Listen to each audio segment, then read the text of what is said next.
My fiancé declared, "I'm too good for your family's cheap restaurants," at my grandmother's 90th birthday dinner. I said, "You're absolutely right." Then I made sure she never had to lower her standards again by canceling the wedding next morning. Her tune changed when I, 32 male, was engaged to Bethany, 28, for 8 months, together for 2 years total. The wedding was supposed to be in 3 months. Keyword, was. My grandmother Elena just turned 90. She's first-generation immigrant, built a small empire of 3 family restaurants from nothing, and is basically the matriarch of our entire extended family. For her birthday, she wanted one thing: everyone together at her original restaurant, the one she opened in 1978 with my late grandfather. It's not fancy. Red checkered tablecloths, photos from the old country on the walls, menu hasn't changed in 30 years. But the food? Authentic as it gets, and to our family, it's sacred ground. Bethany knew this. I'd told her the stories 100 times, how my grandparents saved every penny for 5 years to open it, how my mom basically grew up in that kitchen, how every major family announcement happened at table 12. The night of the party, Bethany showed up late. Full designer outfit, fresh from the salon, looking like she was headed to a charity gala. "This is it," she said, looking at the restaurant. "I thought we were going to the nice location uptown." "This is the nice location. It's the original." She wrinkled her nose but walked in. My whole family was there. Cousins from 3 states away. My uncle Antonio, who hadn't visited in 2 years, everyone. Grandma Elena lit up when she saw us. "My beautiful." She mixes languages when she's happy. Bethany air-kissed her. Didn't hug, air-kissed. My 90-year-old grandmother. We sat down at the long family table. The food started coming out: Grandma's famous meatballs, the lasagna that won 3 local awards, fresh bread from the bakery next door that's been our supplier since 1982. Bethany pushed her plate away. "Aren't you eating?" my Aunt Rosa asked. "I'm on a cleanse. This is all so heavy."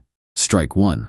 Then my cousin's kid, little Tony, he's 5, accidentally knocked over his juice. It splashed on Bethany's designer bag. "Are you kidding me?" she screeched. "This is a $3,000 purse. Who lets a child run wild like this?"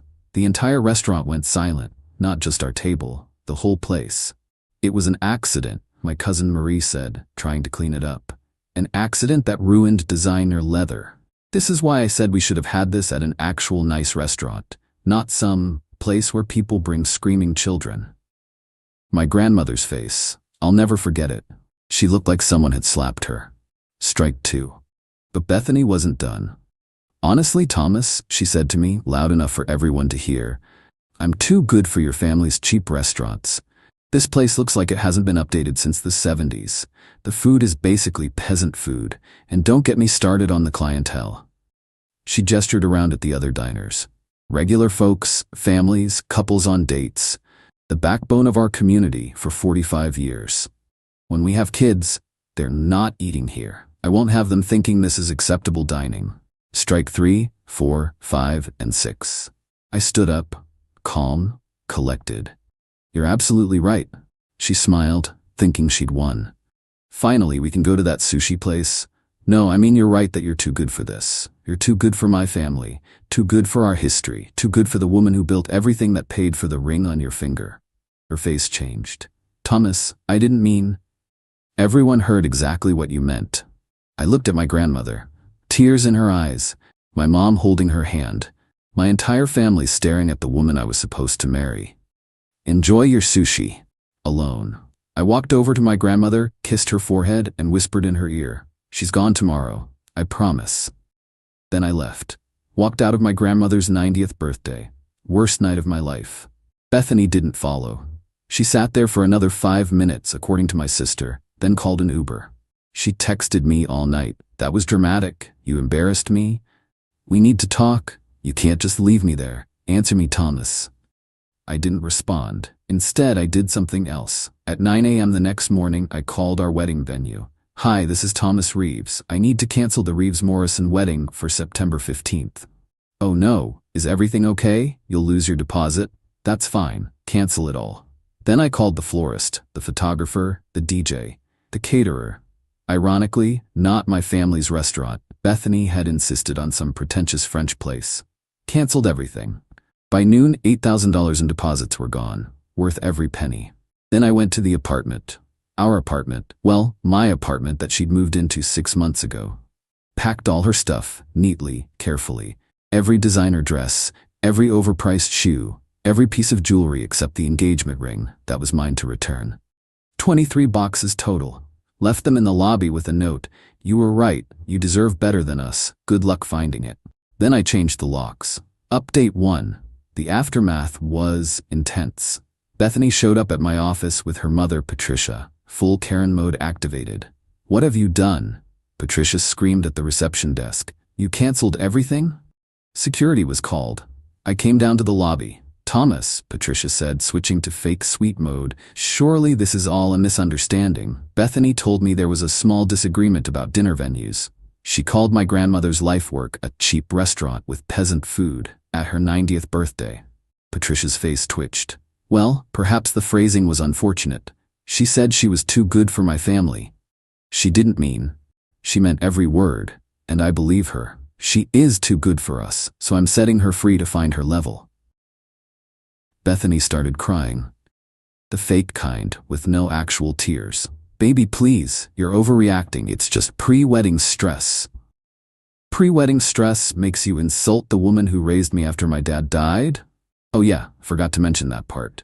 Grandma Elena basically raised me and my sister after my dad passed when I was 10. She's not just my grandmother, she's everything." "I didn't know she raised you. You've been with me for 2 years, you knew." Patricia tried another angle. "The wedding is in 3 months, people will talk. Let them talk. The deposits, already gone, canceled everything yesterday." That's when Bethany lost it. Real tears this time. "You lost $30,000? $8,000, and it wasn't lost. It was invested in not marrying someone who thinks she's too good for the people I love."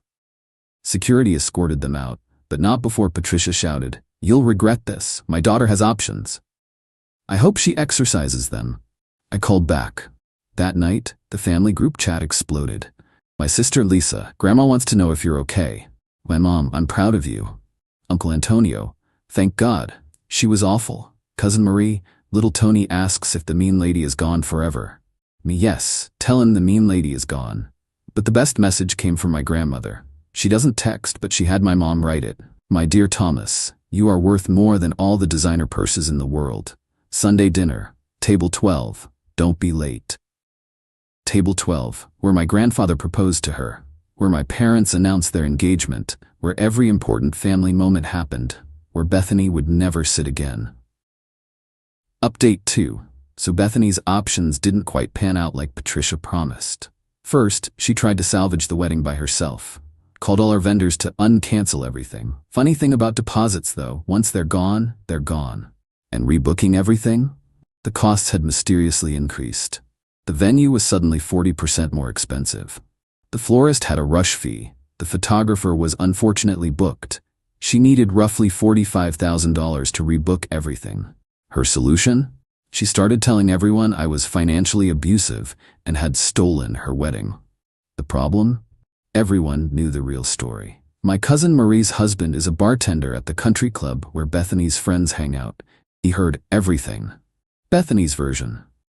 Thomas became irrationally jealous and controlling. He canceled our wedding because I suggested we try new restaurants. Her friend, I heard you called his grandmother's restaurant cheap. Bethany, I was taken out of context. Another friend, didn't you say it at her 90th birthday party? The friend, in front of his entire family? They're too sensitive. Her friends weren't buying it. But the real karma came from an unexpected source. Remember how Bethany worked as a luxury brand consultant? Basically, she helped rich people spend money on overpriced stuff. Her whole job depended on her image and connections. Well, turns out my grandmother Elena isn't just a restaurant owner. She's a legendary restaurant owner. 3 successful locations. 45 years in business. She knows everyone in the food industry, including Richard Blackstone, who owns the luxury shopping center where Bethany's office is located. Richard has been eating at Grandma's restaurant every Thursday for 20 years. Same table, same order. He was there for her 90th birthday.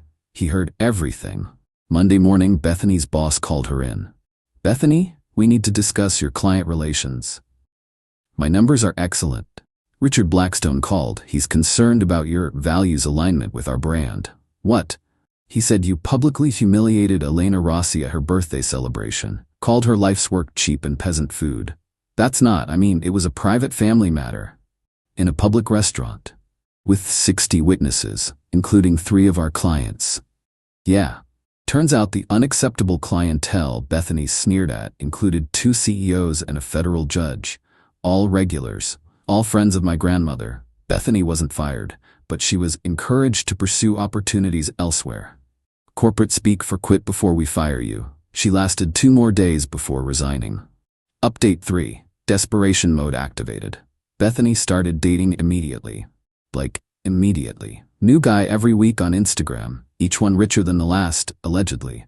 First was Garrett, investment banker. Lasted 4 days until she demanded he take her to a $500 per person restaurant on their second date. He ghosted her.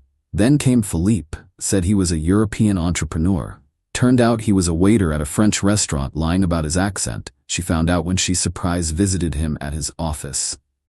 But the third guy was special. Harrison Wellington III. Old money. Legitimate old money. We're talking grandfather-owned railroads money. Bethany thought she'd hit the jackpot. Posted constantly about finally finding someone on my level, and when you know your worth, you attract what you deserve. Patricia was ecstatic. Started planning another wedding immediately. Small problem? Harrison's family does their homework.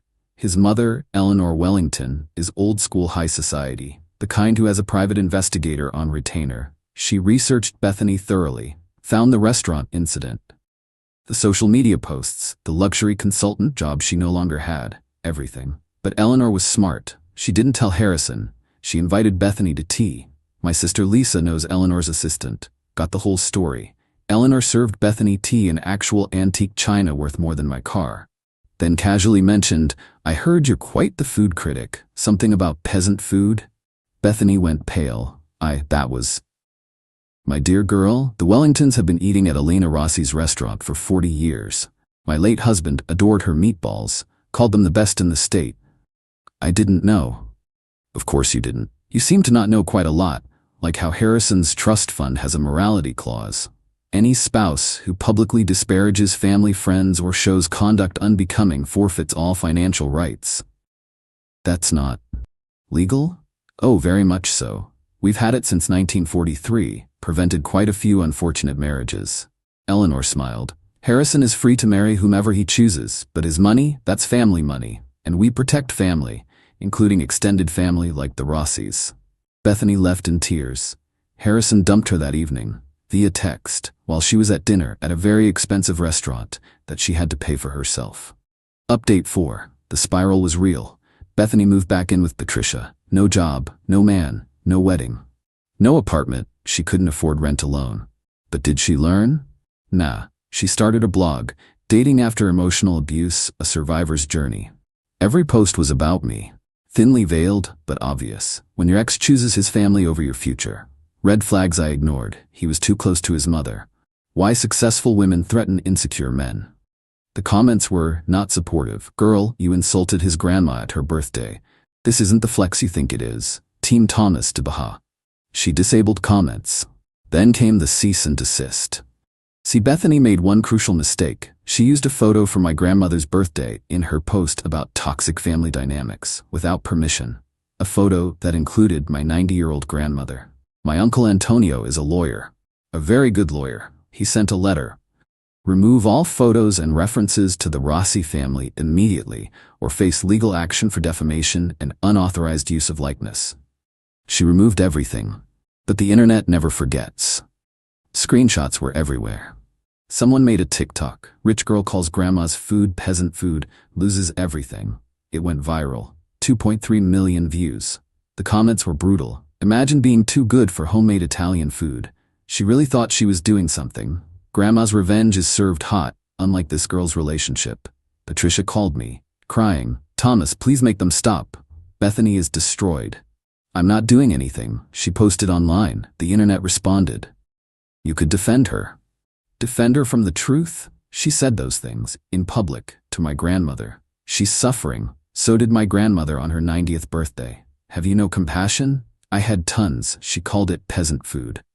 Patricia hung up. Update 5. Plot twist nobody saw coming. My grandmother hired Bethany. I'm not joking. I was at Sunday dinner when Grandma dropped the bomb. I offered Bethany a job. I nearly choked on my meatball. What? She needs work. I need a dishwasher. Grandma, no, you don't need to. I don't need to do anything. I'm 90. I do what I want. But she's young and stupid. I was young and stupid once. The difference is I learned. She won't take it. Grandma smiled. She already did. My jaw hit the floor. She starts tomorrow. Minimum wage, no special treatment. She works, she eats, she learns humility, or she leaves. Why? Because, my dear boy, the best revenge isn't destroying someone. It's letting them see what they threw away. Every single day. My grandmother is a savage. And Bethany? She actually showed up. First day, she wore designer gloves to wash dishes. They dissolved in the industrial soap. Second day, she complained about the smell. The cook told her to get used to it or get out. Third day, she cried in the walk-in freezer, but she kept coming back. Week 2, she stopped wearing makeup. No point when you're sweating over a dish pit. Week 3, she actually ate the staff meal. Peasant food never tasted so good when you're hungry. Week 4, a regular customer, Mrs. Chen, yes, the federal judge, recognized her. Aren't you the girl who... Oh my. Bethany just kept washing dishes. Final update. Today was my grandmother's 91st birthday. Different restaurant this time, the newest location. Bigger party. Same family. Same table 12. I brought someone. Adriana. Met her at a bookstore. She teaches elementary school, drives a 10-year-old Honda, and cried happy tears when she met my grandmother. Your meatballs are incredible, Mrs. Rossi. Call me Grandma, and have seconds. Adriana had thirds. Halfway through dinner, someone started singing happy birthday in the kitchen. The staff came out with a cake. Bethany was holding it, still in her dishwasher apron, hair in a net, no makeup, looking exhausted. She placed the cake in front of my grandmother. Their eyes met. Happy birthday, Mrs. Rossi. Thank you, dear. Bethany looked at me, at Adriana, at the ring on Adriana's finger. Yes, I proposed last week at table 12 with my grandmother's blessing. She didn't say anything, just walked back to the kitchen. Later, my grandmother pulled me aside. She's quitting tomorrow. Good. I'm giving her a reference. What? She worked hard for 3 months, never missed a day, never complained after the first week. She earned it. Grandma, the girl who insulted me is gone. The one washing dishes is different. Not better, but different. Sometimes that's enough. You're too kind. No, I'm exactly kind enough. She learned that what she called peasant food feeds hundreds of families, that my cheap restaurant employs 30 people, that the unacceptable clientele are doctors, teachers, judges, and janitors, all equal at my tables. And she learned that you can't wash dishes with a $3,000 purse. We laughed. Bethany did quit. Got a job at a mid-level marketing firm, dating some guy named Roger who works in accounting. No Instagram posts about it. Patricia doesn't speak to me, or anyone in my family, or the Wellingtons, or the Blackstones. Harrison Wellington III is engaged to a kindergarten teacher. His mother adores her. My family's restaurants are thriving. The TikTok actually brought in tons of new customers. Grandma had to hire more staff. Adriana and I are getting married next spring, at the restaurant, the original one, reception at table 12. The menu? Peasant food. The guest list? Unacceptable clientele. The venue? A cheap restaurant that hasn't been updated since the 70s. The bride? Someone who knows that my grandmother's meatballs are worth more than all the designer purses in the world. And Bethany? She sent a card, just signed B with no message. My grandmother framed it, hangs in the kitchen next to a photo from her 91st birthday. To remember, she says, that dignity isn't designer. It's dishes. It's work. It's respect. It's knowing that no one is too good for honest food made with love. My grandmother is 91 years old, 5 feet tall, and the most savage person I know, and I'm proud to be her grandson. Even if our restaurants are cheap and our food is for peasants. P.S. to everyone asking, yes, the restaurants are real. No, I won't say where. My grandmother doesn't need the drama. She just needs her family, her tables, and her dignity. P.P.S. The meatball recipe dies with her. Don't even ask. Bethany, if you're reading this, the dish soap is under the sink. You know where.